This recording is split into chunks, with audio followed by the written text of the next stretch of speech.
అందరికీ నమస్కారం అండి. కలియుగ దైవమైన వెంకటేశ్వర స్వామి వారిని గోవింద, గోవింద అని పిలుస్తూ ఉంటారు.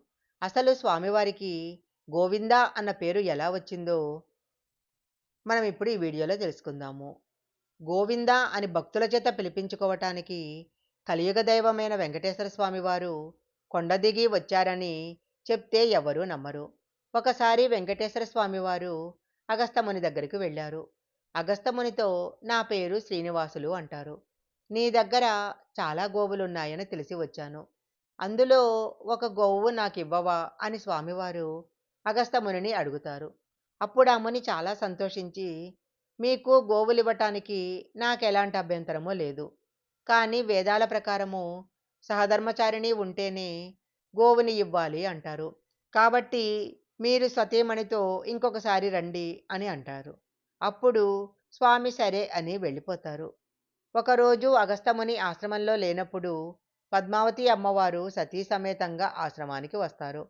ఆశ్రమంలో శిష్యుని అడుగుతారు. మీ గురువుగారు సతీ సమేతంగా వచ్చి గోవుని స్వీకరించండి అన్నారు. మాకు గోవునిస్తానని చెప్పారు అని అంటే అప్పుడు ఆ శిష్యుడు మా గురువుగారు లేరు. ఆయన ఆదేశాలు లేకుండా నేనేమీ చెయ్యలేను. మీరు మరొకసారి ఆయన ఉన్నప్పుడు వచ్చి గోవును తీసుకుపోండి అంటాడు.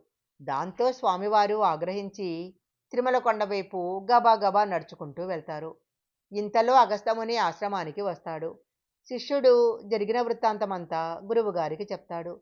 దాంతో ముని ఒక గోవును తీసుకొని మరికొంతమంది శిష్యులను తీసుకొని శ్రీనివాస స్వామి వెళ్ళిన వైపు పరిగెడతారు. ఎక్కడా స్వామివారు కనపడకపోవడంతో ఆయన స్వామి గోయింద గట్టిగా అరవసాగారు. స్వామి వినిపించుకోకుండా వెళ్ళిపోతుండడంతో శిష్యులందరూ మరింత గట్టిగా స్వామి గో ఇంద, గో అంటే ఆవు, ఇంద అంటే ఇదిగో, అలా శిష్యులందరూ గోయింద గోయింద గోయింద అని పిలుస్తూ గట్టిగా అరుస్తూ స్వామివారి వెంట వెళ్తూ ఉంటారు.